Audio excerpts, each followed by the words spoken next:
Alright, so I'm going to go. Alright, Shalom. First and foremost, we give all praises and glory to Yahweh, Hashem, Yahushai, Hashem, Kakadash.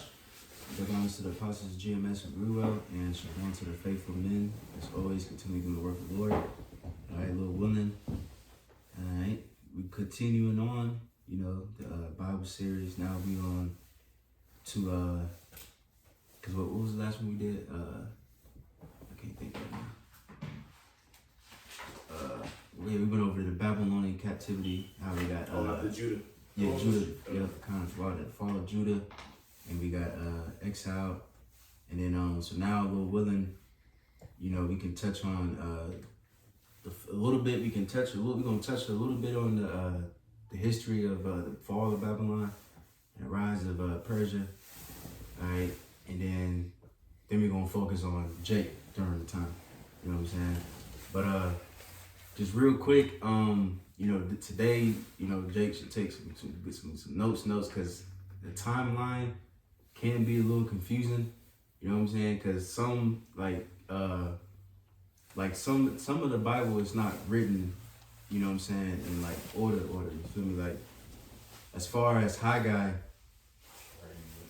well, I would say Ezra 1 was before Haggai. But Ezra 2 and so on and so forth, that was really after Haggai.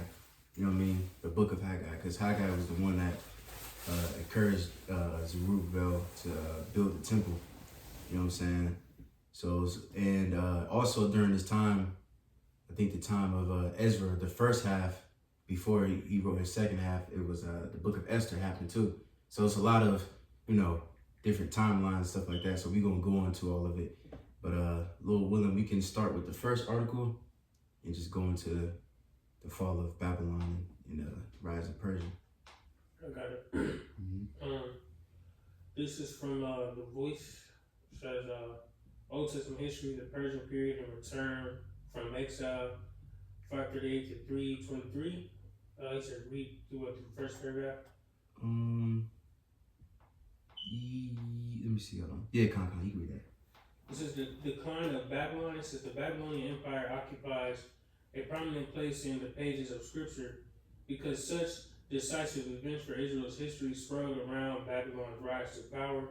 It became a focal point of poetry, curses, theological reflection, and general perspectives on the world and the future.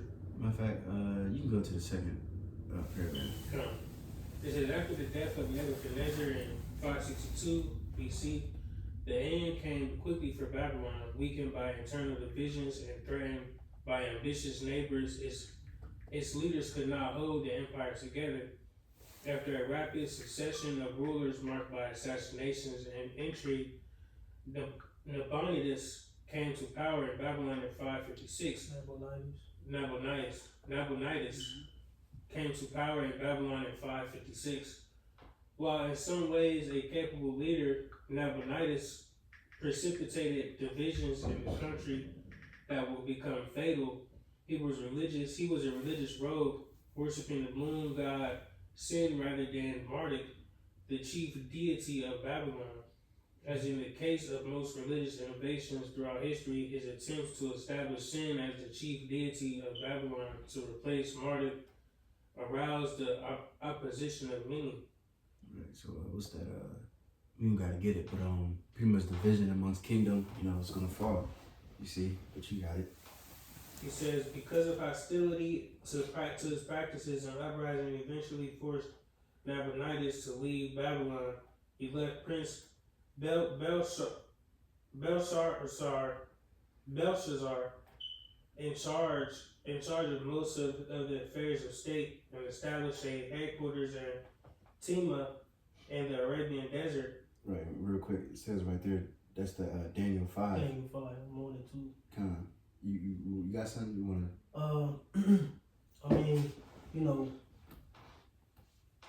we know with Daniel 5, the writing on the wall, etc. But I was just on it just in case something come out in the spirit. Or really, I could just read like the first couple verses, then jump down. Real quick, Daniel 5, at the top it says, Belshazzar the king made a great feast to 1,000 of his lords and drank wine before the 1,000. Right, so at this time, of course, he was in power. He was set up in power. It says, Belshazzar, whilst he tasted the wine, commanded to bring the golden and silver vessels which his father Nebuchadnezzar had taken out of the temple, which was in Jerusalem, that the king and his princes and his wives and his concubines might drink therein. So all them vessels that came from Jerusalem during the when y'all went over to Babylon, y'all go over the 3 besieging periods. Yeah. 605, 595, and 587 BC, if I'm not mistaken. Yeah, I believe so. Yeah, we did. Yeah, so we know, of course, that happened through the Spirit, because it didn't all just happen in one day. You know what I'm saying? It was 3 different periods, 3 different rulers, that were in power. Kings of Judah. What you had? Jehoiakim, and then Zedekiah. Yeah. And I believe 587, 586 BC is when they just went haywire and just destroyed everything. And then you had Esau in the mix. Yeah. He came and helped and shit. Yeah, praise it. Yeah, this we get that Psalms 137. But ultimately just coinciding secular history with biblical history through the Spirit. These were real men, real accounts. That happened. I can jump down to 29.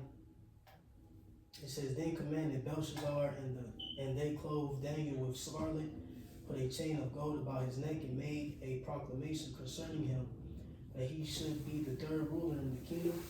And that night was Belshazzar the king of the Chaldeans slain, and Darius the Median took the kingdom, being about 70 and 2 years old.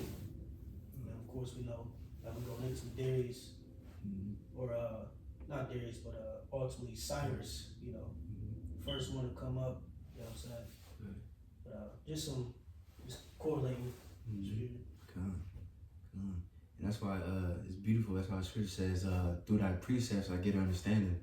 Because it's going to be, you got to go to Daniel, you got to go to Haggai, you got to go to Zechariah. A lot of these different stories. Well, I mean, of course, Daniel's a little bit before, but, all these different stories are connected. You know what I'm saying? And you got to, sometimes you got to go back in history. You got to go to the curtain scripture, and then you got to go a little bit further. You know what I mean? So, precept upon precept. But you got it. To that article. Yeah. It says from there he built a series of fortresses and governed a large portion of the caravan routes throughout Arabia. Although he eventually returned to Babylon, the nation remained divided and would never recover from the divisions precipitated by his rule. And then we can just read that Cyrus part, the 2 paragraphs, and then we can stop from that point.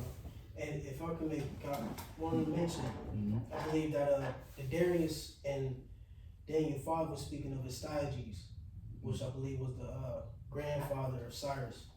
So if you remember, Cyrus had conquered, Babylon as a whole, but he set Astyages up over the province of Babylon. That's why I said Darius the Median, because Astyages was the Medes, the Median. And it says took the kingdom, being about 62 years old, so he was an older man, because he was already the king of the Medes at that time. Beautiful. You got it. It says Cyrus and the rise of Persia. Just as Babylon was weakened by internal dissension, a new threat emerged on the scene of world history. Cyrus the Persian had managed to unify warring tribes by 550 BC, had conquered the Median Empire. With the Medes and Persians now united, Cyrus launched an ambitious campaign to expand his holdings to the west. Right, and real quick, it's beautiful too, because of course y'all went through that Daniel, going into the different rulerships that's going to rule. You know what I'm saying? So it's beautiful. Like I always say, man, it's just beautiful. It's knowing that the Lord controlled all this. Had this kingdom ruled and come down, and then other one come up. You know what I'm saying? It's interesting. But precept. Real quick. I love the history, bro. It's like Proverbs 21, at the top it says the king's heart is in the hand of Yahweh. As the rivers of water, he turneth it whithersoever he will. The spirit meaning the brother, just going over that a little bit yesterday, but yeah, kind of like the elder Rome mentioned. That the Lord is in control of all these things, man. Setting up rulers, taking out rulers, weakening nations, so on and so forth. Something quick. You got it. It says, in spite of the Babylonian alliance with Egypt, Cyrus drove around the northern edges of Babylonian territory and pushed through Asia Minor to the Aegean Sea, shifting those areas from Babylonian to Persian control. Cyrus then returned to campaign. Hold on, can you read that last part back? Salaki. Where I started? Or? What do you talking about, the route he took? It says, in spite of a Babylonian alliance with Egypt, Cyrus drove around the northern edges of Babylonian territory and pushed through Asia Minor to the Aegean Sea, shifting those areas from Babylonian to Persian control. Cyrus then returned to campaign to the east and south, and within a few years left Babylon surrounded and helpless. The end of Babylon came in no great battle, almost without a murmur. The Babylonians were so disaffected by the policies of Nabonidus that they had little will to fight. A Babylonian general, Gobryas, defected to the Persians and began insurgency against Babylon. Right. And real quick, it says they had a little fight, right? And that proves right there. The apostles was going to that because you go in that was that Jeremiah says Babylon shall burn and never be inhabited. A lot of these prophecies are double fold. Jeremiah 51, 50. Yep. That's why they mentioned in was that Revelation? I think it said New Babylon or Daughter of Babylon. Yep. You see, but you got it.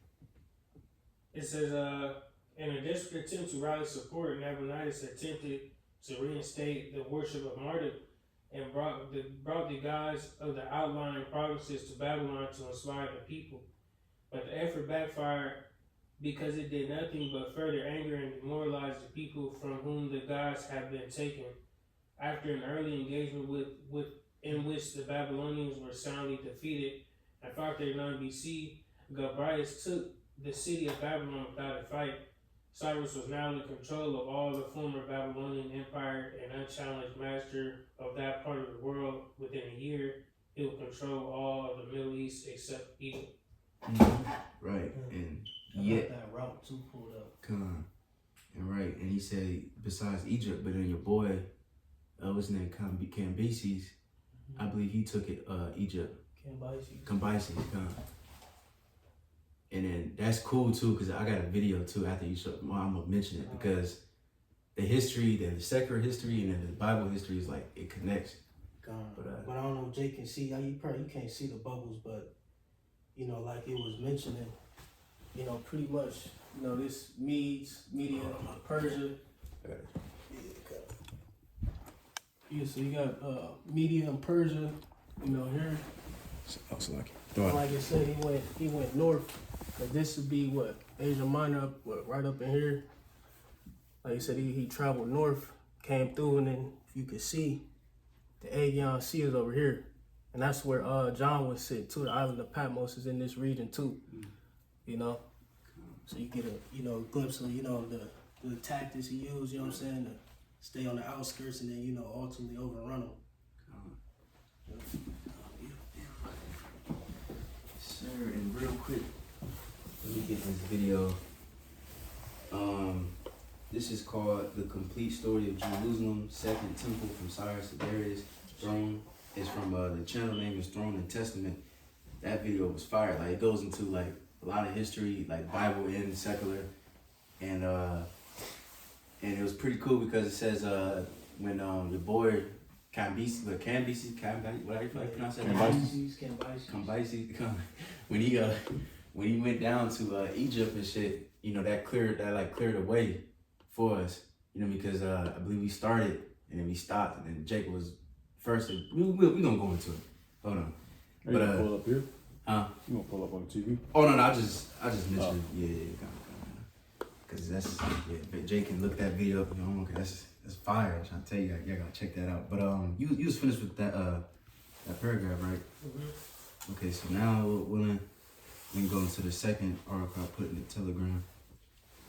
You know, just to show what happened before these events. You know what I'm saying? I can read for you. Your call if you want to take a break. Come through water. You start at the beginning. Oh yeah, too. I forgot to mention.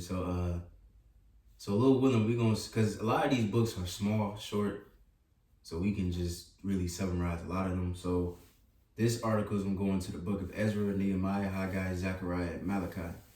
Alright, they all was like in the same kind of time period. You know what I'm saying? But well, not all literally, but you know what I'm saying. But you got it. This is the post-exilic books of Ezra, Nehemiah, Haggai, Zechariah, Malachi, intertestament period. All right, so start here. The books written in Jerusalem after the return from the exile, now commonly called post-exilic, are 5 in number: Ezra, Nehemiah, Haggai, Zechariah, and Malachi. We shall speak of them in this order. We got number 1, Ezra. This book begins as Chronicles, left off with the decree of Cyrus for the release of the captives and their return to the native land. It gives a little full account of this decree and also an account of the return of the first caravan of Jews. Right, so real quick, can we get that Ezra 1:1? Read a little bit of that. Got you right here. Ezra 1:1. It says, now in the first year of Cyrus, king of Persia, that the word of Yahweh by the mouth of Jeremiah might be fulfilled. It says Yahweh stirred up the spirit of Cyrus, king of Persia, where that's, you know, ultimately dealing with that 70 year period, you know, prophesied by Jeremiah.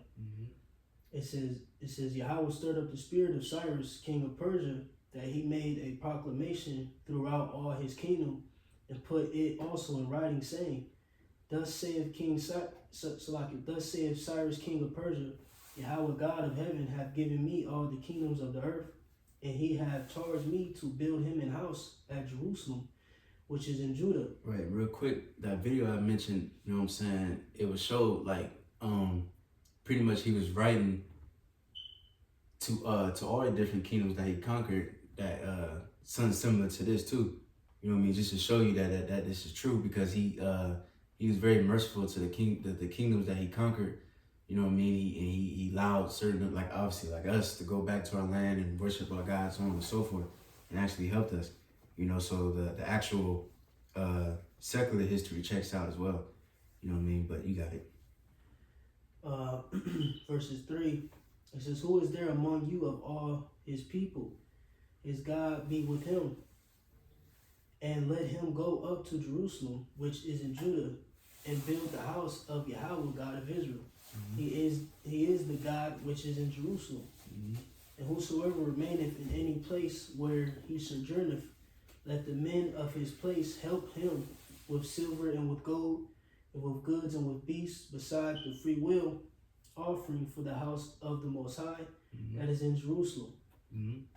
Then rose up the chief of the fathers of Judah and Benjamin, and the priests and the Levites, with all them whose spirit the Most High had raised, to go up to build the house of Yahweh which is in Jerusalem.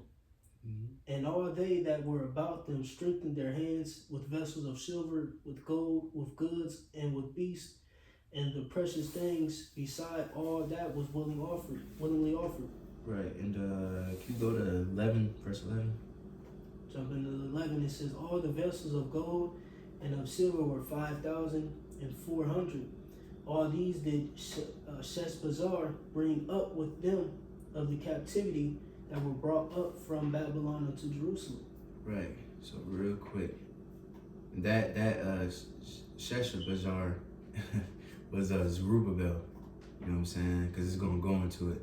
But let me see. You can read. You can read Ezra 2:1 and 2, and then we can go back to the article. Kind of says, now these are the children of the province that went up out of the captivity of those which had been carried away whom Nebuchadnezzar, the king of Babylon, had carried away unto Babylon, and came again unto Jerusalem and Judah. It says, every one unto his city, which came with Zerubbabel, Jeshua, Nehemiah, Seraiah, Reliah, Mordecai, Bilshan, Mispar, Bigvai, Rehum, Baanah, the number of men of the people of Israel. Right, and then we can stop there. Yeah, now we go back to the article. It says, little fuller account of this decree, and also an account of the return of the first caravan of Jews under the command of Zerubbabel, called also Sheshbazzar, the prince of Judah. Right, and real quick, so like I forgot to mention, because Jake returned 3 times pretty much. It wasn't all just one time. You know what I mean? First it was Zerubbabel and the men that they mentioned, and then the second time was Ezra, and the third time was Nehemiah. You know what I'm saying? So, but you can go back to that though. It says Sheshbazzar, Sheshbazzar, the prince of Judah. He was the prince of Judah in the sense that being a grandson of Joachim, the last king, he would have been entitled to the throne of Israel, had been an independent nation. First Chronicles 3:17-19. Right, so can you get that? Can you get First Chronicles 3? You can start at 1, then skip to 17. Just to show real quick his line. We said First Chronicles 3. And 1. It says, now these were the sons of David, which were born unto him in Hebron, the firstborn Amnon and Ahinoam, the Jezreelites, the second Daniel of Abigail, the Carmelites. Right, and can you skip to 15? Or, matter of fact, you can start up a little bit at, Hezekiah. you see that? What verse? Oh, yeah, come, you start there. It says, Ahaz his son, Hezekiah his son, Manasseh his son, Ammon his son, Josiah his son. And the sons of Josiah were the firstborn Johanan, the second Jehoiakim, the third Zedekiah, the fourth Shalom. The sons of Jehoiakim, his son, Zedekiah his son, and the sons. And Zedekiah was the last king before, Babylon, did what they fucked us up and exiled us and all that.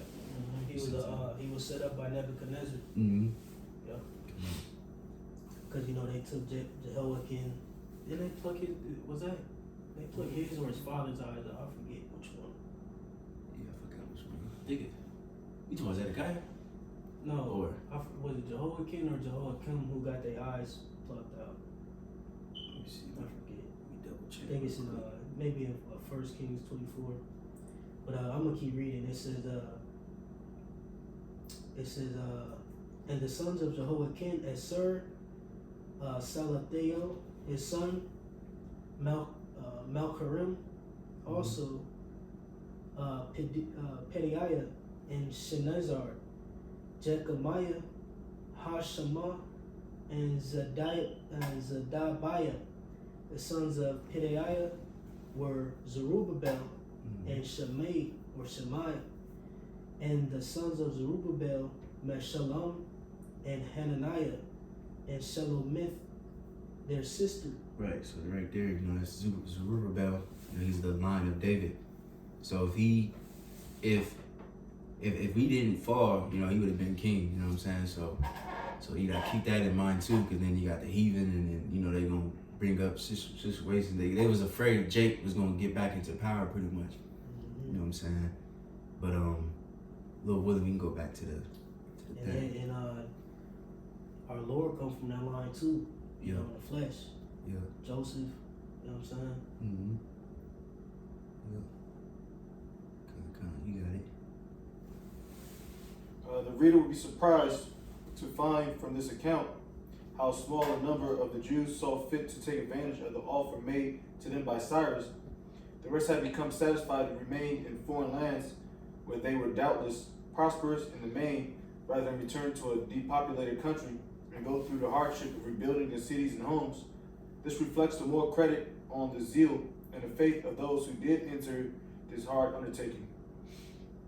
That reminds me of the prophets of the day. The joy with which they made the journey have been depicted in the most glowing and hyperbolical imagery. Read in this connection chapters, Roman letters, characters, chapters, what is that, 6? To, I don't fucking know. Yeah, chapters of the book of Isaiah, and see in what rapturous strains the writer dwells upon this theme, returning to it again and again amid other topics of which he writes. All went well with the people in their efforts to rebuild the temple during the rest of the reign of Cyrus, but in subsequent reigns, the Samaritans, as the mixed races were then called, that inhabited the territory of the northern tribes, obtained a royal decree for the suspension of the work. And it was not till the second year of the reign of Darius that the work was renewed. Then two prophets, Haggai and Zechariah, encouraged the people to renew the work, and they did so without waiting to hear from the king. Another effort. Right, so real quick, can we get that account and Ezra? It was at Oh, is it account? Can we get that Ezra 4 and 1? Let me see. Matter of fact, we might read 3 too. Yeah, let's read 3 first. Chapter 3 and 1. And then Ezra 3:1, it says, and when the 7th month was come, and the children of Israel were in the cities, people gathered themselves together as one man to Jerusalem. Then stood up Jeshua, the son of Jozadak, and his brother and the priest, and Zerubbabel, the son of Shealtiel, and his brethren, and builded the altar of the Most High of Israel, for the God of Israel, to offer burnt offerings thereon, as it is written in the law of Moses, the man of the Most High. Right, so real quick, Jay can read all that in his own time, but they pretty much started keeping the Feast of Tabernacles. Jake is reestablishing the law and things like that.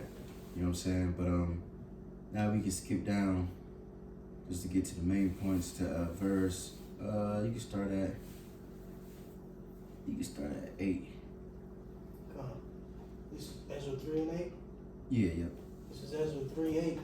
Now in the second year of their coming unto the house of the Most High at Jerusalem, in the 2nd month, began Zerubbabel the son of Shealtiel, and Jeshua the son of Jozadak, and the remnant of their brethren, the priests and the Levites, and all they that were come out of the captivity unto Jerusalem, and appointed the Levites from 20 years old and upward to set forward the work of the house of Yahweh. Mm-hmm.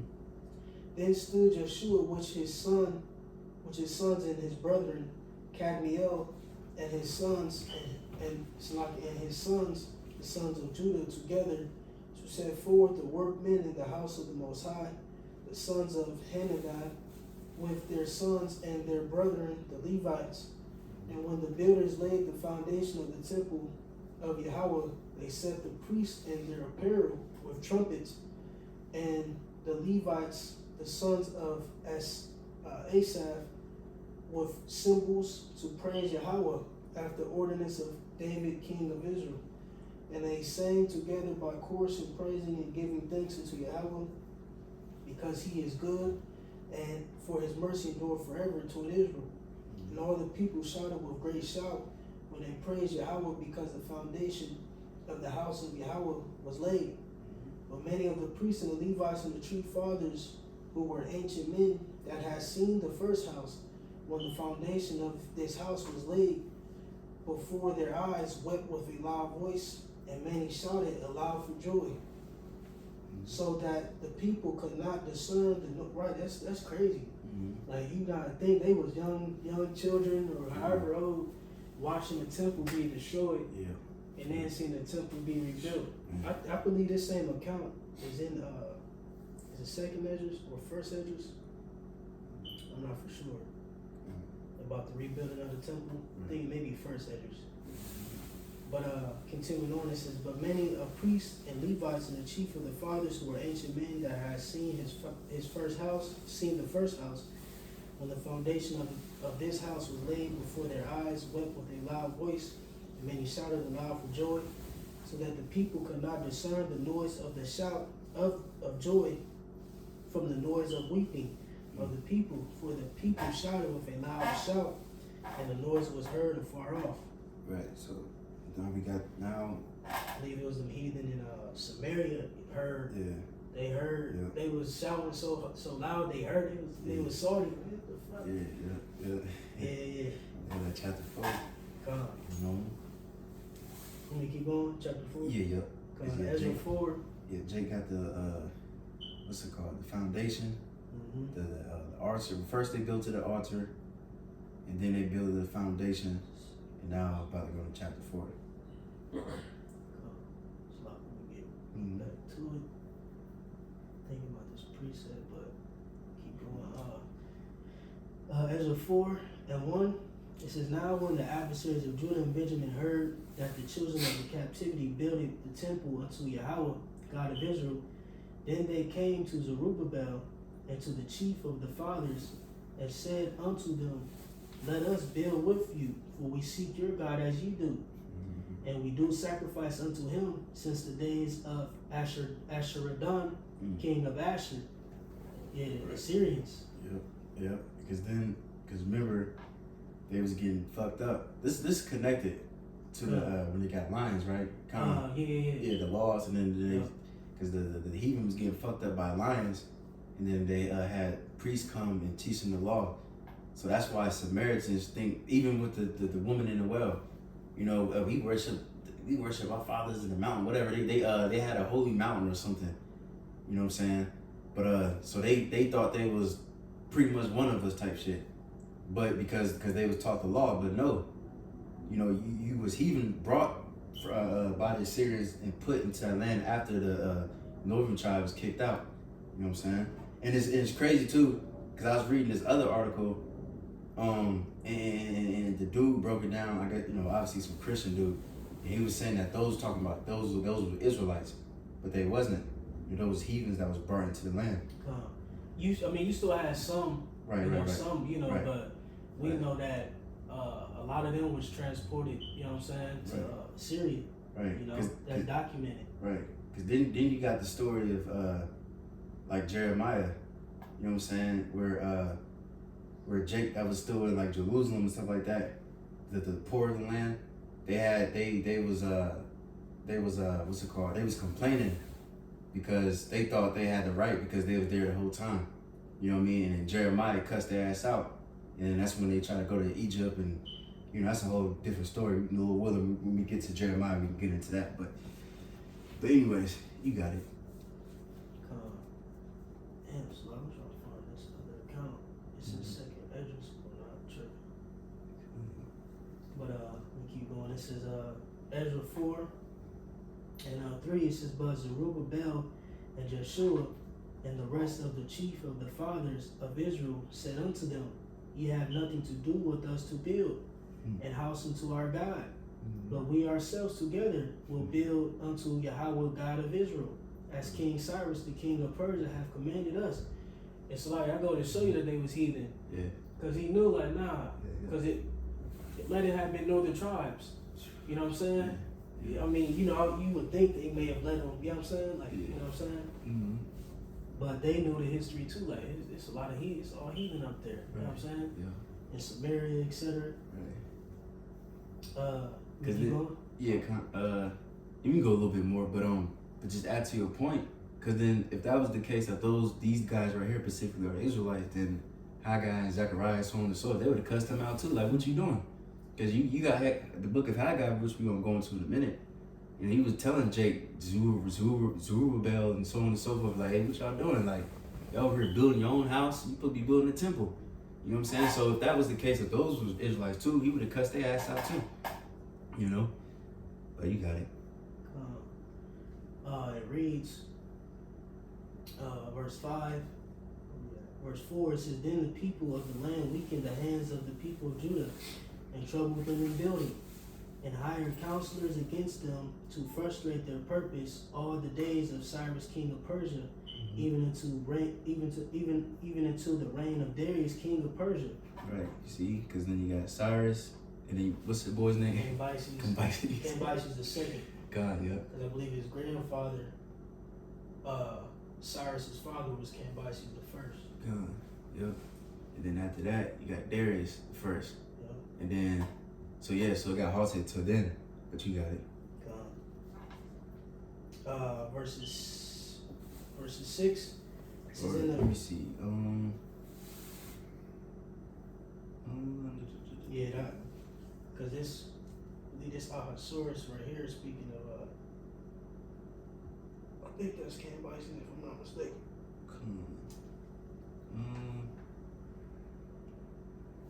Let me see.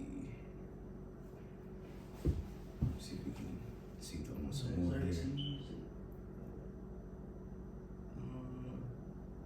We could probably go back to the article.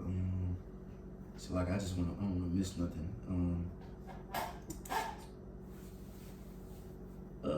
Well, it's a lot of reading, so let's just skip to read that verse you were just about to read, and then can you skip down to 23? Verse 6, it says, in the reign of Ahasuerus, in the beginning of his reign, wrote they unto him an accusation against the inhabitants of Judah and Jerusalem.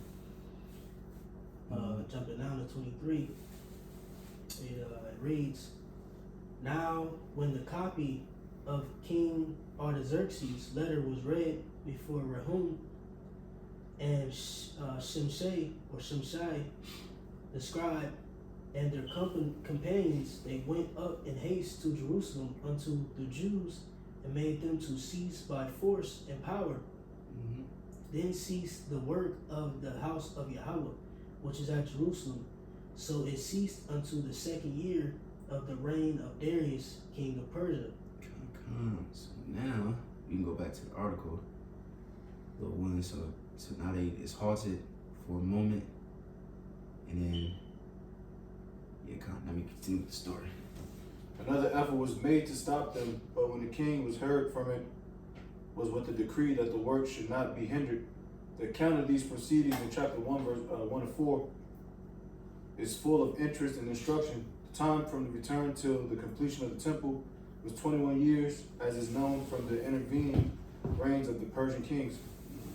Between the 6th and 7th chapters of Ezra, there is a gap of time for 57 years, extending from the 6th year of Darius to the 7th year of Artaxerxes, Ezra 6-15 and 7-8.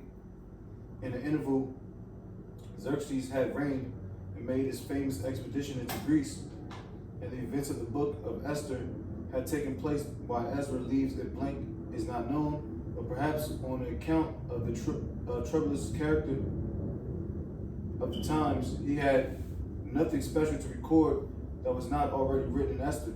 This book marks the division between the very distinct parts of the book of Ezra. The first 6 chapters giving the history of the caravan which returned under Zerubbabel until they had completed the temple, while the second part gives the personal labors of Ezra. He came to Jerusalem with a letter from the king and authorizing him to establish the law of the Most High as a law of the land and to enforce it if need be by all the usual penalties of violated law. And let's get that account real quick. This is Ezra. I believe you can start at let me see. Yeah, that account or mirrored account is in First Ezra 5 about them troubling them in building, etc.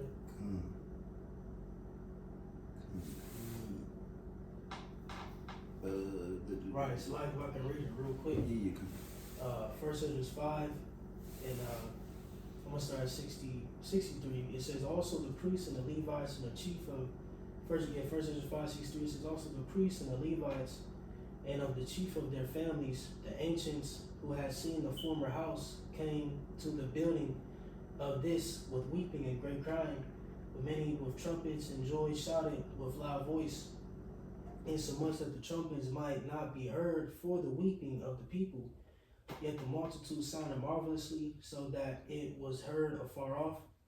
Wherefore, when the enemies of the tribe of Judah and Benjamin heard it, they came to know that the noise of trumpets should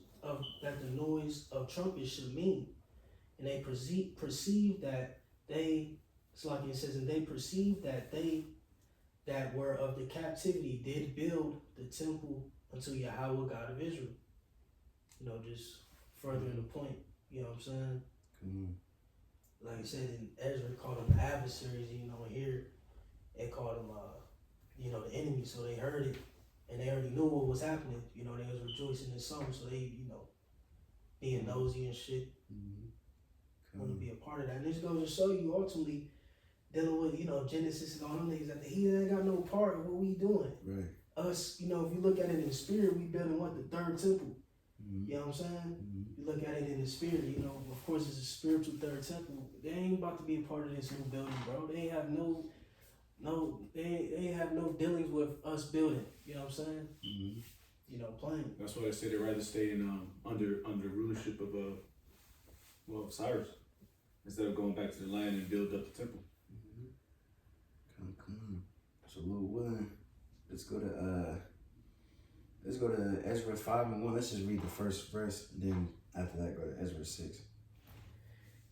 Ezra 5:1. It says, then the prophets Haggai the prophet and Zechariah the son of Iddo prophesied unto the Jews that were in Judah and Jerusalem in the name of the Most High, God of Israel, even unto them. Then rose up Zerubbabel the son of Shealtiel and Joshua the son of Jozadak, and began to build the house of the Most High, which is at Jerusalem, and with them were the prophets of the Most High helping them. Right, which we're going to touch a little bit. We're going to go back in history in a minute. But, so see what I'm saying? So then, Ezra 6, that's when Ezra went back. You know what I'm saying? All that was before Ezra, you know what I'm saying, technically. But now we can go to Ezra 6:1, and then we're going to skip around a little bit. Ezra 6:1. Ezra 6:1, it says, then Darius the king made a decree, and search was made in the house of the rolls, where the treasures were laid up in Babylon. And there was found in Achametha in the palace that is in the province of the Medes, a roll, and therein was a record thus written. Right. In the first year of Cyrus the king, the same Cyrus the king made a decree concerning the house of Judah, so like in the house of the Most High at Jerusalem. Let the house be builded, the place where they offer sacrifices, and let the foundation thereof be strongly laid, and the height thereof 80 cubits, and the breadth thereof 80 cubits. So now, of course, it goes all to details, so we can just skip into verse 14. Yeah, 14. Jumping to verse 14, it reads, and the elders of the Jews built it, and they prospered through the prophesying of Haggai the prophet and Zechariah the son of Iddo, and they built it and finished it according to the commandment of the Most High, God of Israel, and according to the commandment of Cyrus and Darius and Artaxerxes, king of Persia. And this house was finished on the 3rd day of the month Adar, which was in the 6th year of the reign of Darius the king. And the children of Israel, the priests and the Levites, and the rest of the children of the captivity kept the dedication of this house of the God with joy, or of the Most High with joy. Right. And we can stop there. Alright, just showing now they finally finished the temple. Alright, and then so lucky, I'm trying to find where when Ezra got brought back. Okay, now we can go to chapter 7. You know what I'm saying? Then we can go to verse 1 and then skip to verse 6. This is Ezra 7:1. It says, Now after these things, in the reign of Artaxerxes, king of Persia, Ezra the son of Seraiah, and the son of Azariah, the son of Hilkiah, the son of Shalom. You said, so like verse 1 and then jump down? Yeah, 6. Jump to verse 6. It says, This Ezra went up from Babylon and Well, 5, so like just a, yeah. It says, the son of Abishua, the son of Phinehas, the son of Eleazar, the son of Aaron, the chief priest. This Ezra went up from Babylon, and he was ready, scribe in the law of Moses, which Yahweh God of Israel had given. And the king granted him all his requests according to the hand of Yahweh his God upon him. Right, and then so pretty much Ezra went back and taught the law, you know, and then you can read, you know, we don't like go too much into detail, but I believe he does that in chapter 8. What? When he went back to talk the law to people and gave this sense. Come. You know what I'm saying? I got a precept. I could precept that. Come. Yeah, well, I'm gonna go to first Ezra because it's kind of reiterate. You know what I'm saying? Mm-hmm. With a little bit, some different details. Minor tweaks, but first Ezra 8 at the top. It says, and after these things, when Artaxerxes, the king of the Persians, reigned, came Ezra, the son of Seraiah, the son of Azarias, the son of Hilkiah, the son of Salom, which we know is written in the Greek. Mm-hmm. Then it goes through his lineage. Jump into verse 3. It says, This Ezra went up from Babylon as a scribe, being very ready in the law of Moses that was given by the God of Israel. And the king did honor him, did him honor, for he found grace in his sight in all his requests. It says, There went up with him also certain of the children of Israel, of the priests, of the Levites, of the holy singers, porters, and ministers in the temple unto Jerusalem. And jumping down, where I'm going to get 7, it says, For Ezra had very great skill, so that he omitted nothing of the law and the commandments of the Lord, but taught all Israel the ordinance and judgments. Come, beautiful. Come. See, so now we're willing. We can go back to the article. So like, hold on. Yeah, you can go back to the article. This was a matter of supreme importance to the Jews, for hitherto they had been governed in civil matters only by the laws of Persia. Ezra, being a priest and a scribe, had by hard study specially qualified himself for the important task, and he proved himself eminently worthy of the confidence which the king reposed in him. He preserves a list of those who reformed under his entreaties. Oh, my fault, Salaka. When he gave the breakdown of the law and all that, that was in Nehemiah 8. That's why I couldn't find it.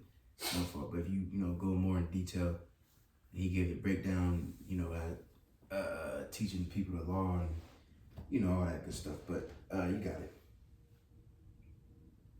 It says, eminently worthy of the confidence which the king reposed in him.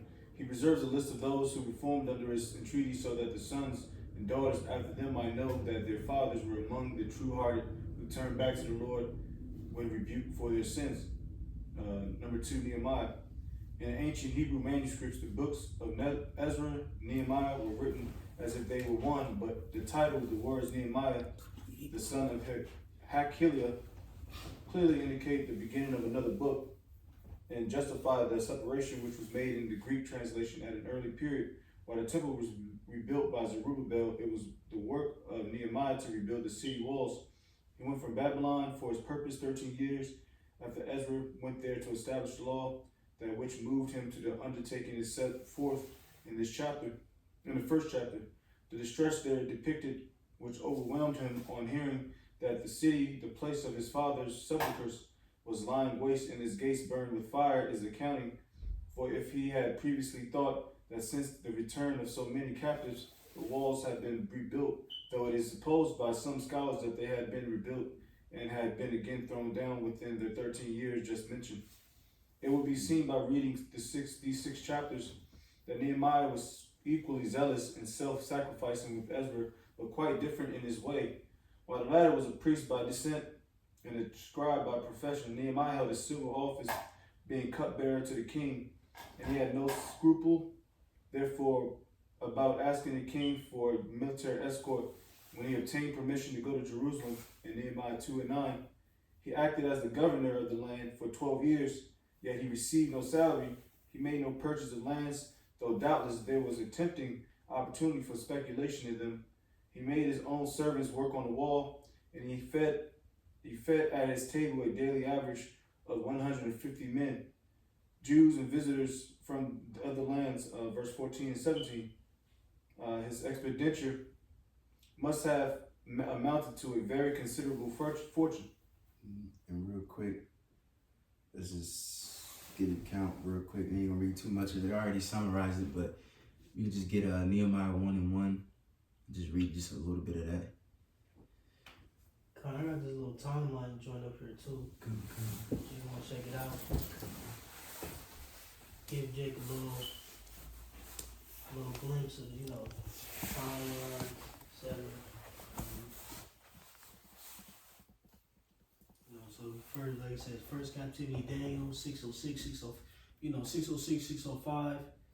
Then you had 597, the second captivity or the second besieging, 586, the temple completely destroyed. My fault. I also say Ezekiel too. Yeah, because Ezekiel was in Babylon. What's that land? It's something with a C, I forget. He was on the plains or something. Can you see 539? I believe that's when Cyrus, or when Babylon falls, Cyrus comes up in power. 536, the first return, dealing with Zerubbabel, just went over. 538. Okay, temple foundations laid, Haggai, Zechariah, so on and so forth. And 520, temple restored. Alright, and it was finished in roughly 516, 515. Was it Darius II at that time, if I'm not mistaken? And then it goes into Ezra, coming back doing Artaxerxes or Xerxes. And now we in Nehemiah, you start rebuilding the walls, correct? Yeah. Yeah. Then they say, it's the fuck shit they do. They say 400 years of silence. Yeah. That's bullshit. Yeah. That's, you know what I'm saying? Oh yeah. That's when Jake went to the Greek captivity. Yeah, the Grecian captivity. Yeah. That's that links up with the Apocrypha. Exactly. Yeah. Maccabees, etc. Yeah. First and second Mac. Yeah. But I just wanted to show that.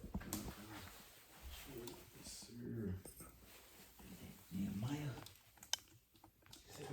Nehemiah 1:1, right? Mm-hmm. It said the word of Nehemiah, the son of Hakaliah, and it came to pass in the month of Chislev in the 20th year, as I was in Shushan the palace, that Hanani, one of my brethren, came, he and certain men of Judah, and I asked him concerning the Jews that had escaped, which were left of the captivity, and concerning Jerusalem. Right.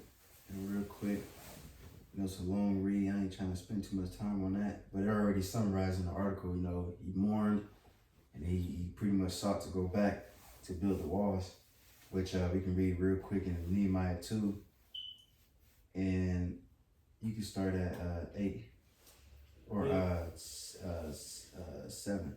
Nehemiah 2 verse 7, it said, Moreover, I said unto the king, if it please the king, let letters be given me to the governors beyond the river, that they may convey me over till I come into Judah. And a letter unto Asaph, the keeper of the king's forest, that he may give me timber to make beams for the gates of the palace which have pertained to the house, and for the wall of the city, and for the house that I shall enter into. And the king granted me according to the good hand of my power upon me. Right, and then we can stop there just to show, his importance. Then he went back to the land, built it up, and we'll go back to the article. So finish. It says, The other 7 chapters of the book are occupied with some details of Nehemiah's government of the people after the completion of the walls. At the end of his leave of absence from the king, he came back to Babylon, and after certain days, he came again to Jerusalem. Nehemiah chapter 2 and 6, chapter 13 and 6 and 7. During his absence, intermarriages with the heathen had again sprung up, and other abuses crept in. The narrative closes without a hint as to the subsequent life or death of either Nehemiah or Ezra, and thus ends the history contained in the Old Testament. Right, and then what was that? We don't gotta get it, but Nehemiah 13, he went back. Jake was Already going on. right. Worship, the children couldn't barely speak Hebrew. Mm-hmm. You know what I'm saying? Some nigga had his own little court in the temple. He had to kick his shit out. The Levites wasn't getting what they deserved, so on and so forth. So he was just cussing Jake out, pulling Jake's hair out. And he was pissed off. And hey, now I see why. Like, god damn, you went all the way back to build this wall. That's a long journey too. Right, years and years. Yeah. But yeah, yo. So let me see.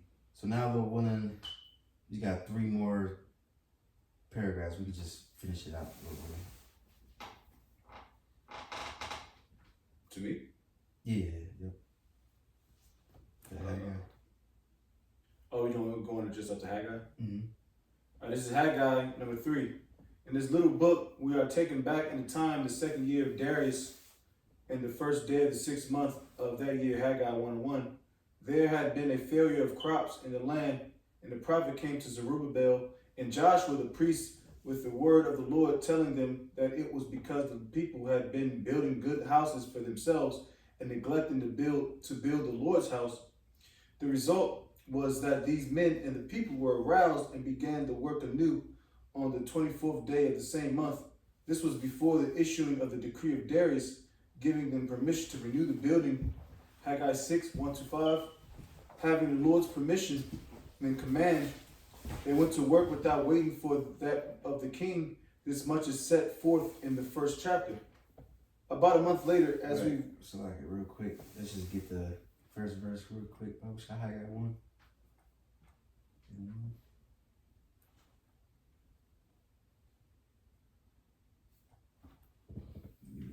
Haggai 1:1, it says, in the 2nd year of Darius the king, in the 6th month, in the 1st day of the month, came the word of Yahweh by Haggai the prophet unto Zerubbabel the son of Shealtiel, governor of Judah, and to Joshua the son of Jehozadak the high priest, saying, that's it?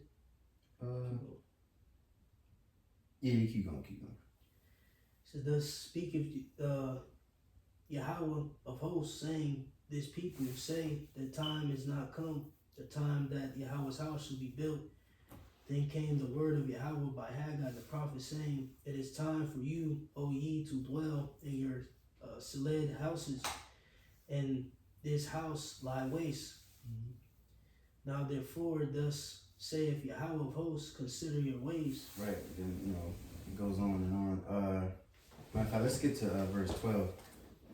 Verses 12, it reads, then Zerubbabel the son of Shealtiel, Joshua the son of Jehozadak the high priest, with all the remnant of the people, obeyed the voice of Yahweh their God and the words of Haggai the prophet, as Yahweh their God had sent him, and the people did fear before Yahweh.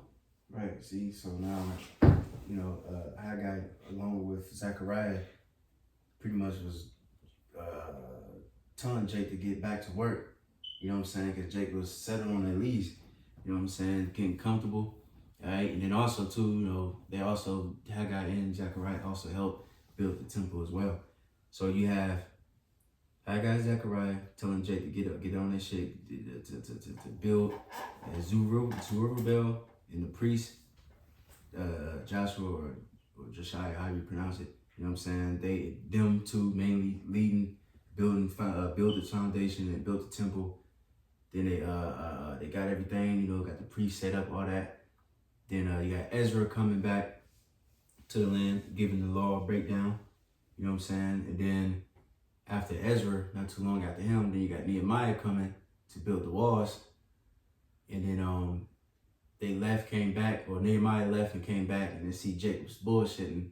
And then that's when you got Malachi too, because Malachi was after all of them and was cussing Jake out too, you know, the priests and things like that. Because even though we finally rebuilt the temple, Jake was still going off. You know what I'm saying? But that's why it got destroyed again in 70 AD. But we can go back to the article. About a month later, as we read in the second chapter, the word of the Lord came again to the prophet, promising that although this house that they were building seemed to the old people as nothing when compared with King Solomon's, it should at a future day be filled with glory, and the latter glory it should be greater than the former. And in this place I will give peace, said Yahweh of hosts. This prediction had evident reference to the connection between Yahushua and his apostles with that house, for by this his greatest glory was attained. About 2 months later, on the 24th of the 9th month of the same year, two other messages were brought by Haggai.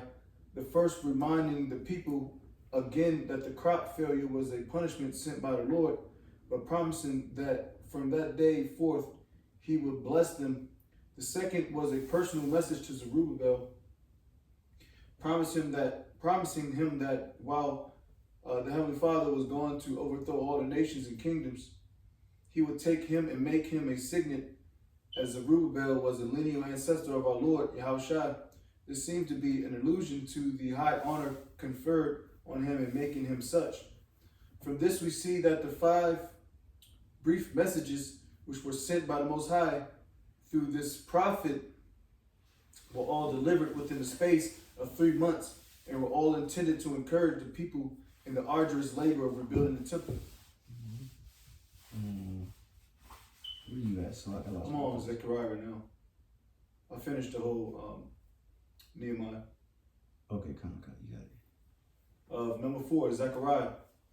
While Haggai began his prophesying in the 6th month of the 2nd year of Darius and closed it in the 9th month, Zechariah began in the 8th month of the same year. His first message was a very brief one, exhorting the people not be as the fathers had been, to whom the former prophets had spoken, but to take warning from the fate that befell them. Here is found that well-known and beautiful passage, your fathers were, where are they? The prophets, do they live forever? Zechariah 1:1-6. Right, let's just read Zechariah 1. Just read a couple verses just to, get the little count. Zechariah 1.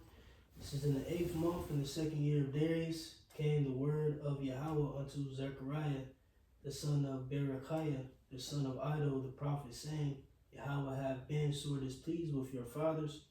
Therefore say thou unto them, thus saith Yahweh of hosts, turn ye unto me, saith Yahweh of hosts, and I will turn unto you, saith Yahweh of hosts. Right, so once again, just to show that count, Jake was there, putting Jake in a place. Let me see if I need any more in here. Yeah, we can stop there. We can go back to the article.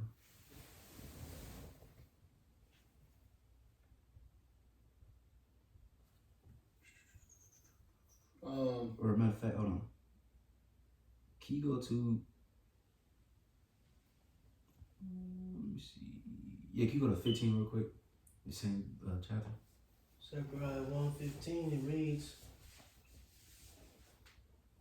and I am very sore displeased with the heathen that are at ease, for I was but a little displeased, and they helped forward the affliction. Therefore, thus saith Yahweh, I am returned to Jerusalem with mercies.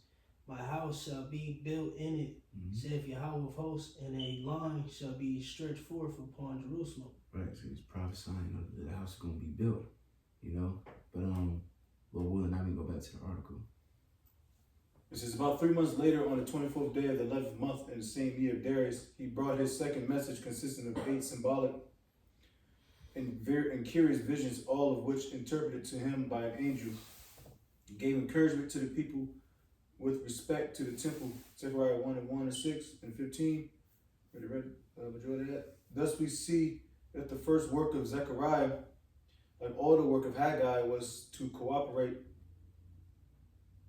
with each other and with Zerubbabel and Joshua, the high priest, in pushing forward the reconstruction of the temple.